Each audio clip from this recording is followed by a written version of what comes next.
یہ بات ہے اس وقت کی جب مکہ کی گلیوں میں آہت آہت کی صدائیں گونجتی تھیں۔ یہ بات ہے اس عشق کی جس نے موت کو بھی ہرا دیا۔ کہاں ہے وہ بلال جسے ہم نے خریدا تھا؟ کہاں گیا اس کی ہمت کا وہ پہاڑ؟ امیہ بن خلف نے کہا، بلال باز آ جاؤ اپنے اس نئے دین سے، ورنہ یہ تپتا ہوا سورج تمہاری ہڈیاں پگھلا دے گا۔ حضرت بلال نے کہا، مکہ کے سردار حیران تھے، پریشان تھے۔ ایک حبشی غلام جس کے پاس نہ دولت تھی نہ طاقت، وہ کیسے ان کے ہزاروں سال پرانے بتوں کے سامنے کھڑے ہونے کی جرأت کر رہا ہے؟ لوگ کہتے ہیں کہ آج کے دور میں صبر مشکل ہے، لیکن کیا آپ نے کبھی سوچا ہے کہ اس بلال پر کیا گزری ہوگی جس کی پیٹھ پر کوئلے رکھ کر اس سے اللہ کا انکار کروانے کی کوشش کی ہے؟ آج کی اس ویڈیو میں ہم جانیں گے حضرت بلال کی زندگی کا وہ سفر، ان پر ہونے والے وہ ظلم، اور پھر وہ تاریخی واقعہ جب انہوں نے عرش تک اپنی آواز پہنچائی۔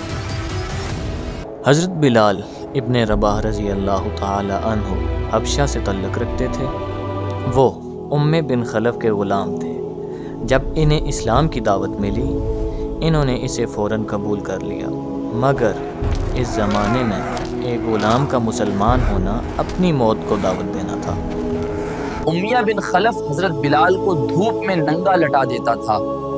ان کے سینے پر ایک بھاری چٹان رکھ دی جاتی تھی تاکہ وہ سانس نہ لے سکیں، لیکن بلال کی زبان پر صرف ایک ہی لفظ ہوتا تھا، احد۔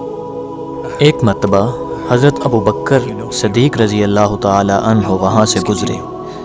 انہوں نے دیکھا کہ ظلم کی حد ہو چکی ہے۔ انہوں نے امیہ سے کہا، کب تک اس معصوم پر ظلم کرو گے؟ تو امیہ نے کہا، تم نے اسے بگاڑا ہے، تم ہی اسے چھڑا لو۔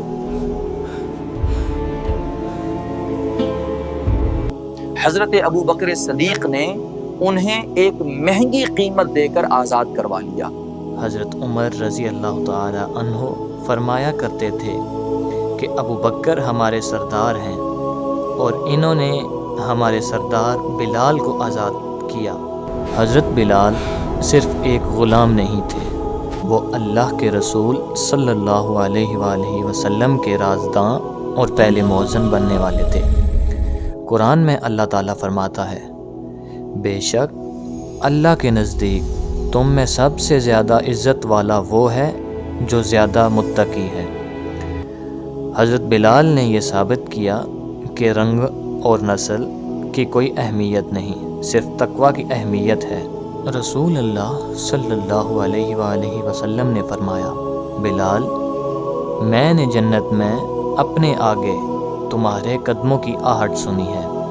سوچئے، ایک انسان زمین پر چل رہا ہے اور اس کی چپل کی آواز جنت میں گونج رہی ہے۔ یہ ہے اس صبر کا پھل جو انہوں نے مکہ کی تپتی ریت پر دکھایا تھا۔ پھر وہ دن آیا جب 8 ہجری میں مکہ فتح ہوا۔ وہ لوگ جو بلال پر ظلم کرتے تھے آج سر جھکائے کھڑے تھے۔ اللہ کے نبی صلی اللہ علیہ وسلم نے فرمایا، بلال کعبہ کی چھت پر چڑھ جاؤ اور اذان دو۔ تو مکہ کے سردار نے کہا، کیا ایک حبشی غلام آج کعبہ کی چھت پر چڑھ کر ہمارے بتوں کی توہین کرے گا؟ لیکن اس دن مزاج بدل چکا تھا۔ جب حضرت بلال نے کعبہ کی چھت پر کھڑے ہو کر جب کہا، اللہ اکبر اکبر،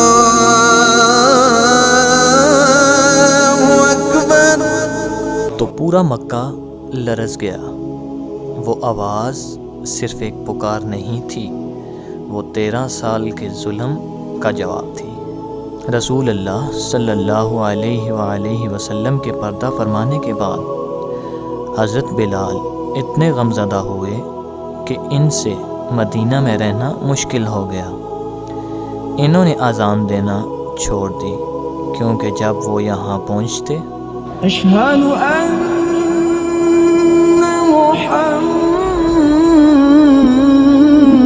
محمد رسول اللہ،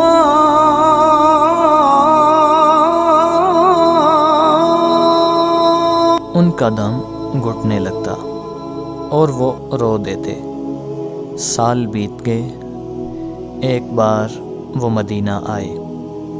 حضرت حسن اور حسین رضی اللہ تعالی عنہما نے فرمایا، بلال، ہم وہی پرانی اذان سننا چاہتے ہیں۔ جب بلال نے اذان دی، لوگ گھروں سے نکل آئے، چیخیں نکل گئیں۔ لوگوں کو لگا جیسے رسول اللہ صلی اللہ علیہ وآلہ وسلم واپس آ گئے ہیں۔ آج ہماری زندگی میں کیا سبق ہے؟ ہم چھوٹی سی پریشانی پر اللہ سے شکوہ کرتے ہیں۔ حضرت بلال نے سب کچھ کھو دیا لیکن عہد کو نہیں چھوڑا۔ ان کی زندگی ہمیں سکھاتی ہے کہ عزت نہ پیسوں سے ملتی ہے نہ نسل سے، عزت ملتی ہے صرف عشق رسول صلی اللہ علیہ وسلم اور صبر سے۔ اگر آپ کو حضرت بلال کی یہ داستان دل کو چھو گئی ہے تو اس ویڈیو کو شیئر کریں۔ جزاک اللہ خیر۔ السلام علیکم۔